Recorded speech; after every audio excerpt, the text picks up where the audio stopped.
Hi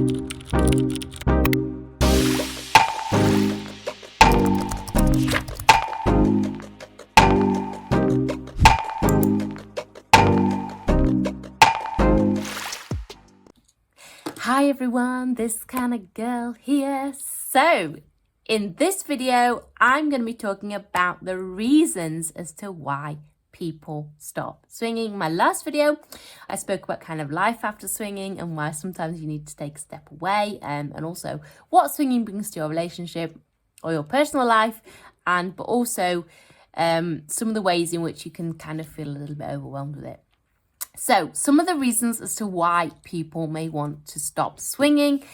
This is something which the reason I'm making this video basically is because I do get quite a lot of comments on my work saying, "Ooh, why don't you talk about negatives? Why don't you talk about kind of the reasons why people may stop? Why do you always talk about this peachy perfect swinging utopia world?" Well, I'm not. I'm now talking about this. Also, I made a post on Instagram in which I use the analogy of being spread too thinly, like Marmite on toast, and that is something which I'm experiencing at the minute because I have so much going on, which is not a bad thing, but I am being spread too thinly. So, reasons as to why people may stop swinging. So, one reason that women may decide, or men as well, but women mostly, is pregnancy. Obviously, I know men can't get pregnant, but what I meant is more like supporting their wife, supporting their girlfriend through the pregnancy.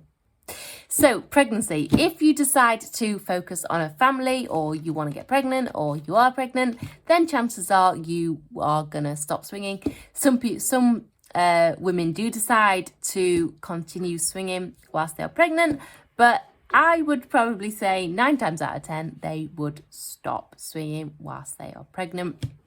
You certainly don't have to give it up completely. I have plenty of female swinger friends who have kids who kind of swing and then they've had a baby and come back to it. So it certainly doesn't mean that it's the end of everything.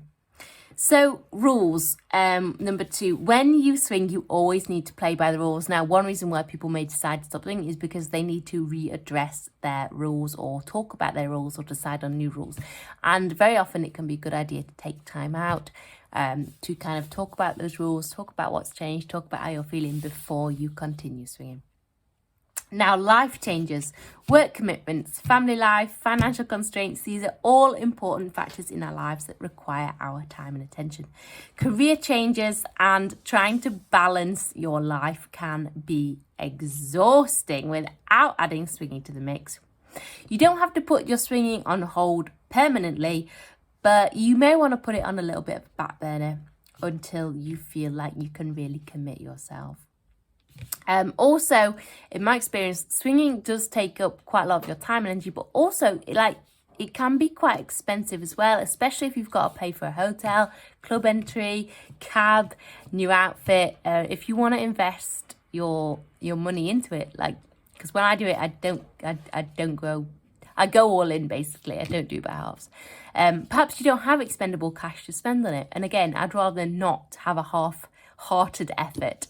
So again, this can be a reason why you decide to put it on hold.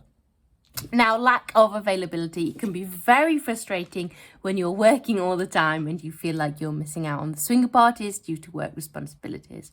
I absolutely know what this is like. And sometimes I felt like in the past, I felt like I've been reluctant to be part of kind of clubs, events, and also online sites because I know that ultimately, although I'm part of it, I don't have the time and effort to, I don't have the time basically to attend parties and clubs because of the fact that I was always at work. So again, sometimes you may want to kind of not bother signing up for anything until you have the time.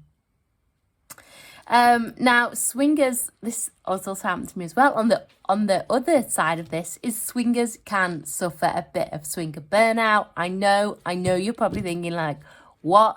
You're saying you've had too much swinger sex, you're saying you've had too much of a good time, but it's not always about the actual physical kind of sex. Sometimes it's like going to a party one weekend, meeting up with a couple during the week for a vanilla date, going to a party another weekend, going to a party another weekend, going to an event, talking to other swingers online.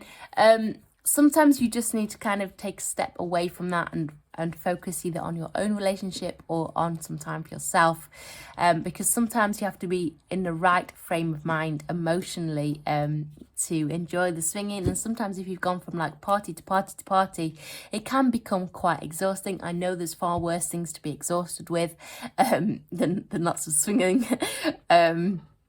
And to be fair, like, it hasn't happened to me an awful lot, but it has happened before. And also I found, like, when I've been in a relationship and it's kind of been like parties each weekend, it's like, yeah, but when's time for us? You know, swinging is great, but when's time for us? So sometimes you can have too much of a good thing. Now, I'm sure you know, I do talk about mental health quite a lot, and sometimes being in the right frame of mind to enjoy swinging is really important. Sometimes you're just not feeling it. Perhaps whatever is affecting you has nothing to do with swinging, intimacy, or maybe it does.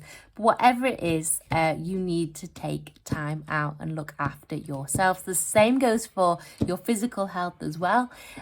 You shouldn't be putting your swinger life above your physical and mental health. You should always take care of yourselves first. Sometimes I find that if I've been like working really hard and I feel really drained, I've got loads of work to do and I've got loads of articles, loads of things to write, and then I've got like my boss calling me as well, like to then go into swinger girl mindset, it doesn't come easily. Being very honest with you now, it doesn't always come easily. Like, I have to kind of like get into the mindset because I'm still somewhere over there. So sometimes taking time out can be really beneficial, perhaps, you know, however long you need. I hope this video has given you some insight into kind of why people may decide to stop swinging. I'm not saying that you have to kind of like give it up. Some people decide to give it up completely. Some people decide to put it on hold for a few years. Some people decide to focus on other areas of their life and come back to swinging. But whatever it is, always make sure you are talking to your partner and you're kind of looking for the signs of not enjoying it anymore. It should never feel like a chore. And if it does feel like a chore, then chances are you need a little bit of time away. So I hope this has given you an insight. If you're feeling like you're being spread far too thinly right now and you're trying to focus on lots of different areas, then I suggest you take a little bit of time away. It's perfectly fine to do this. No one's going to think any less of you for refocusing your time, effort and energy. And although swinging is great, and although I love it, and although I am TKG, there are lots of other things in life which are important also. Well, a few, not many. Hardly any. Okay, I'll see you next time, guys and girls.